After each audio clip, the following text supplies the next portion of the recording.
Malaysia के वजीर आजम अनवर इब्राहिम की पीएम हाउस आमद, शहबाज शरीफ ने इस्तकबाल किया। मुअज़्ज़ज़ मेहमान को गार्ड ऑफ ऑनर पेश किया गया। अनवर इब्राहिम ने यादगारी पौधा भी लगाया। पाक मलेशिया दो तरफा ताउन के फरोग से मुतालिक मफाहमती याददाश्तों का तबादला होगा। सुप्रीम कोर्ट में आर्टिकल 63A नजरसानी केस की समाअत कुछ देर में होगी। तहरीक इंसाफ की जानिब से अदालती कार्रवाई के बॉयकॉट का इम्कान।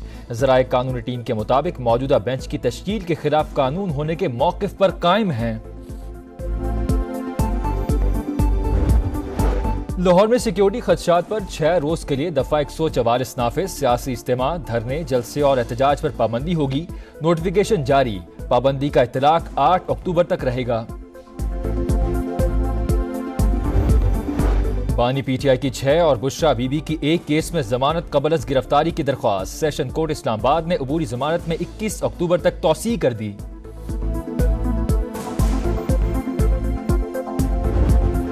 इस्लामाबाद में 4 अक्टूबर को जलसा हर हाल में होगा। हुकूमत लंदन प्लान के तहत चल रही है। अपनी करप्शन छुपाने के लिए ये आइन में तरमीम चाहते हैं। ऐसा नहीं होने देंगे। कौमी असम्बली में अपोजिशन लीडर उमर अयूब की सरगोदा में गुफ्तगू। कहा, हम पर बनाए गए तमाम केसेस जाली हैं। अमरीकी काउंसिल जनरल स्कॉट अरबाम की स्टॉक एक्सचेंज आमद। घंटी बजाकर कारोबार का आगाज किया। खिताब में कहा, पाक अमरीका ताल्लुकात मजीद मजबूत बनाने के लिए पुरअज़्म हूं। पायदार मौशी तरक्की के लिए मिलकर काम करना होगा। डॉक्टर शमशाद अख्तर ने कहा, स्ट्रेटेजिक तनाजुर में पाक अमरीका ताल्लुकात इंतहाई अहम हैं। महकमा एक्साइज सिंध का तारीखी इकदाम। प्रीमियम नंबर प्लेट्स के लिए पहली ऑनलाइन नीलामी शुरू। वजीर एक्साइज शर्जील मेमन कहते हैं, नीलामी प्लेटिनम, गोल्ड और सिल्वर कैटेगरीज में होगी। रकम सैलाब मुतासरीन की मदद के लिए दी जाएगी। सुप्रीम कोर्ट में आर्टिकल 63A नजरसानी केस की समाअत कुछ देर में होगी। गुज़िश्ता रोज अदालत ने बेंच की तश्कील पर पीटीआई का एतराज मुस्तरद कर दिया। लोगों को मर्जी के बेंच की आदत है। क्या माजी में सीनियरिटी पर बेंच बनते रहे? वो जमाने चले गए जब फैसलों को रजिस्ट्रार से खत्म करवाया जाता था। अब मुल्क में आमरीत है और ना ही इदारों में होगी।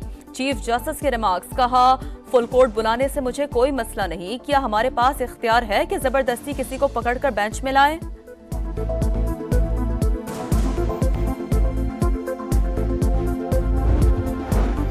बानी पीटीआई की 6 और बुशरा बीबी की एक केस में जमानत कबल गिरफ्तारी की दरख्वास्त। सेशन कोर्ट इस्लामाबाद ने अबूरी जमानत में 21 अक्टूबर तक तौसीह कर दी।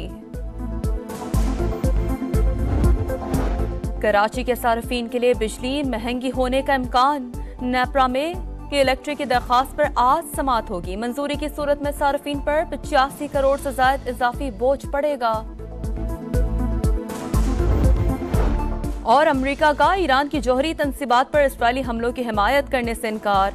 सदर बाइडेन कहते हैं, G7 ममालिक ने ईरान पर नई और सख्त इक्तिसादी पाबंदियां लगाने पर इत्तफाक किया है, जिस पर जल्द अमल दरामद किया जाएगा। अमरीकी महकमा खारजा के तर्जुमान मैथ्यू मिलर कहते हैं, मशरिक़ वसा की सूरत हाल पर गहरी नजर है।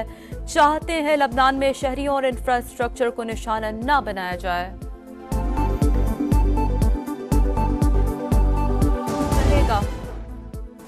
सुप्रीम कोर्ट में आर्टिकल 63A नजरसानी केस की समाअत कुछ देर में होगी। गुज़िश्ता रोज अदालत ने बेंच की तश्कील पर पीटीआई का एतराज मुस्तरद कर दिया। लोगों को मर्जी के बेंच की आदत है। क्या माजी में सीनियरिटी पर बेंच बनते रहे? वो जमाने चले गए जब फैसलों को रजिस्ट्रार से खत्म करवाया जाता था। अब मुल्क में आमरीत है और ना ही इदारों में होगी।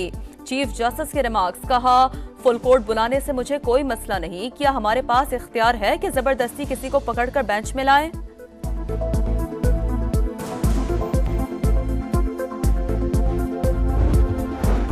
बानी पीटीआई की 6 और बुशरा बीबी की एक केस में जमानत कबल गिरफ्तारी की दरख्वास्त। सेशन कोर्ट इस्लामाबाद ने अबूरी जमानत में 21 अक्टूबर तक तौसीह कर दी। कराची के सार्फिन के लिए बिजली महंगी होने का इम्कान। नेपरा में की इलेक्ट्रिक की दरख्वास्त पर आज समाअत होगी। मंजूरी की सूरत में सार्फिन पर 85 करोड़ से ज्यादा इजाफी बोझ पड़ेगा।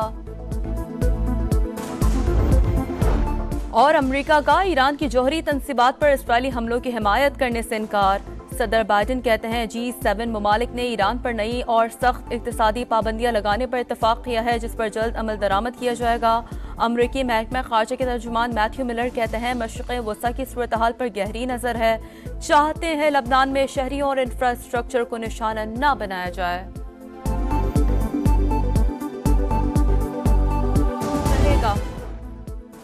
सुप्रीम कोर्ट में आर्टिकल 63A नजरसानी केस की समाअत कुछ देर में होगी। गुज़िश्ता रोज अदालत ने बेंच की तश्कील पर PTI का एतराज मुस्तरद कर दिया।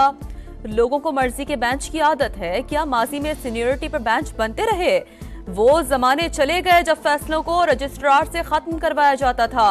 अब मुल्क में आमरीत है और ना ही इदारों में होगी। चीफ जस्टिस के रिमार्क्स, कहा फुल कोर्ट बुलाने से मुझे कोई मसला नहीं, क्या हमारे पास इख्तियार है कि जबरदस्ती किसी को पकड़कर बेंच में लाएं?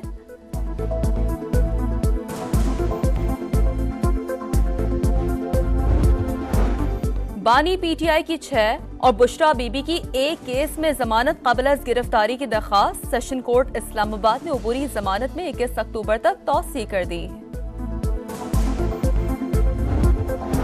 कराची के सार्फिन के लिए बिजली महंगी होने का इम्कान, नेपरा में कि इलेक्ट्रिक की दरख्वास्त पर आज समाअत होगी। मंजूरी की सूरत में सार्फिन पर 85 करोड़ से ज्यादा इजाफी बोझ पड़ेगा।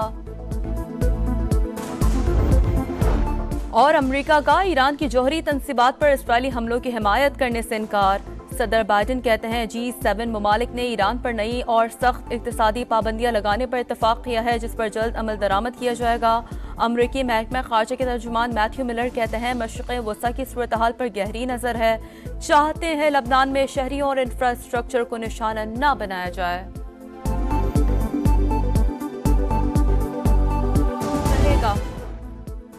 सुप्रीम कोर्ट में आर्टिकल 63A नजरसानी केस की समाअत कुछ देर में होगी। गुज़िश्ता रोज अदालत ने बेंच की तश्कील पर PTI का एतराज मुस्तरद कर दिया। लोगों को मर्जी के बेंच की आदत है, क्या माजी में सीनियरिटी पर बेंच बनते रहे? वो जमाने चले गए जब फैसलों को रजिस्ट्रार से खत्म करवाया जाता था। अब मुल्क में आमरीत है और ना ही इदारों में होगी। चीफ जस्टिस के रिमार्क्स, कहा फुल कोर्ट बुलाने से मुझे कोई मसला नहीं, क्या हमारे पास इख्तियार है कि जबरदस्ती किसी को पकड़कर बेंच में लाएं?